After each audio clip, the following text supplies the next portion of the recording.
It's your boy Caleb and welcome to my channel, Prodigy Kids. My goal is to make learning fun and interesting because knowledge is power. So if you're wondering why I've been gone for 2 months, I had a lot of camps throughout the summer, like basketball camp, baseball camp, soccer camp, STEM camp, all kinds of camps. And that's the reason why I've been gone for 2 months. Today, I'm going to talk to you about this man. Do you know who this is? Take a good look at this picture. This is Robert Smalls. If you're from South Carolina, like I am, you should know who this man is. But like so many things regarding the history of our country, many of the important characters have been left out or have not received the reverence they deserve. In Robert Smalls' case, it's a bit of both. During this year's legislative session, the South Carolina House of Representatives introduced and adopted a resolution in honor of Robert Smalls. The resolution reads as follows. I'm going to read this to you like the reading clerk does on the House floor. A House resolution to recognize and honor Robert Smalls, a native son of the Palmetto State, for his many accomplishments and contributions to this great state.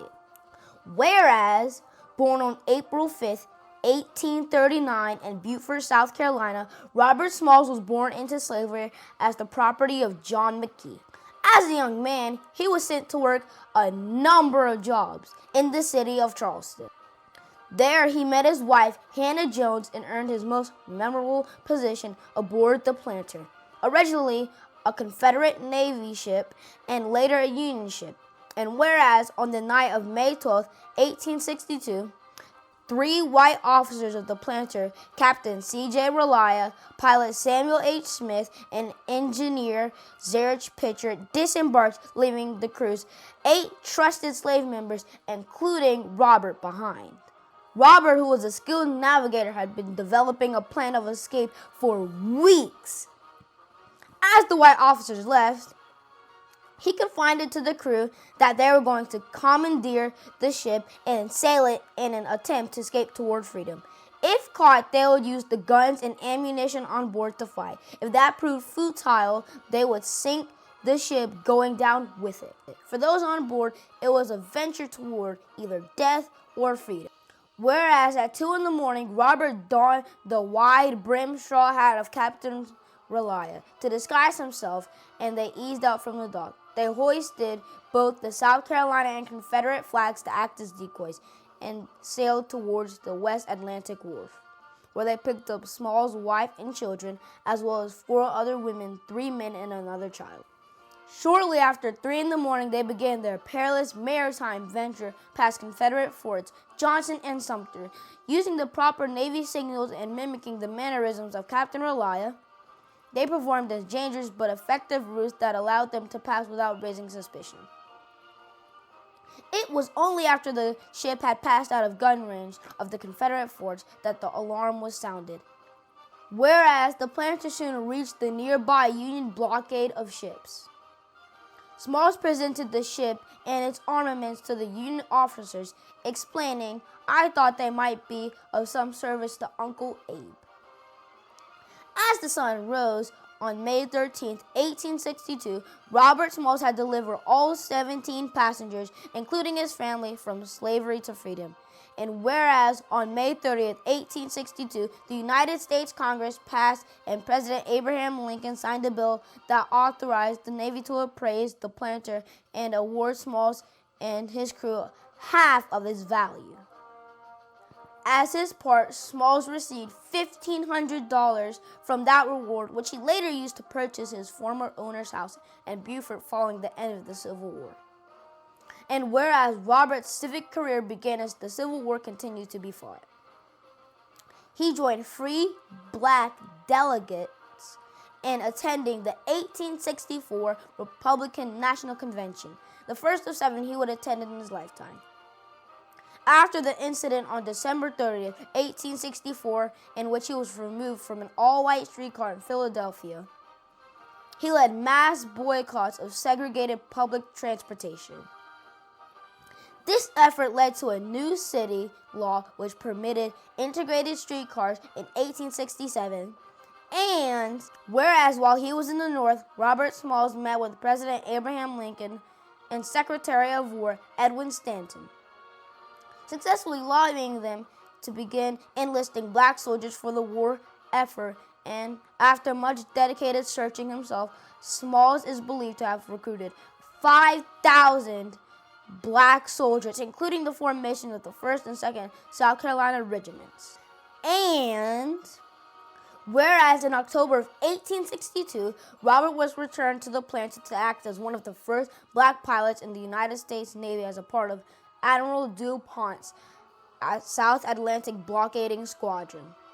Throughout the war, he took part in 17 military engagements, including the assault on Fort Sumter, and was promoted to the rank of captain for his valiancy under fire, becoming the first black naval captain. And whereas upon the war's conclusion, Smalls received a commission as Brigadier General of the South Carolina Militia and was promoted to Major General. On settling back into the city of Beaufort, he continued to expand upon the rudimentary education he had received in Philadelphia and embarked on a variety of business ventures. He opened a store and a school for black children in 1867, and he published a newspaper, the Beaufort Southern Standard, in 1872. From there, Smalls began his efforts as a first-generation black politician. Through the course of his life, he served in the South Carolina State Assembly and Senate and served 5 non-consecutive terms in the United States House of Representatives. And whereas Smalls fought tirelessly against segregation of the military, railroads, restaurants, and even the relocation of black individuals to Liberia, he served on numerous important committees and helped to pass legislation that created the Parris Island Marine Corps base near Beaufort. And whereas after his time working in Congress and the state legislature, Smalls was appointed the Collector of Customs in Beaufort, a lucrative federal appointment. He managed to hold on to it for nearly 20 years despite increasing opposition from local politicians. And whereas at the time of his death in February 1915, at the venerable age of 75, Robert Smalls has spent his life struggling against many hardships, both for himself and black Americans throughout the country and this state. It is a fitting and proper tribute, then, for the South Carolina House of Representatives to honor Robert Smalls, who was a true leader and reformer, and who took some of the greatest chances to obtain a greater life for himself and others. Now, therefore, be it resolved by the House of Representatives that the members of the South Carolina House of Representatives, by this resolution, recognize and honor Robert Smalls, native son of the Palmetto State, for his many accomplishments and contributions to this great state.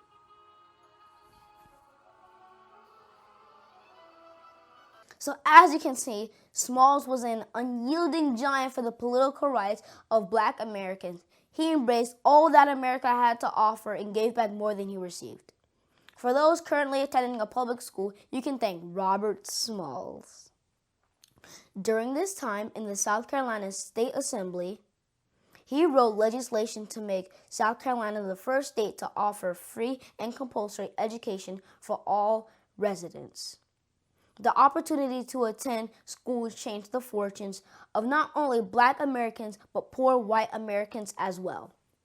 In conclusion, Robert Smalls knew his people, if unencumbered, could accomplish anything.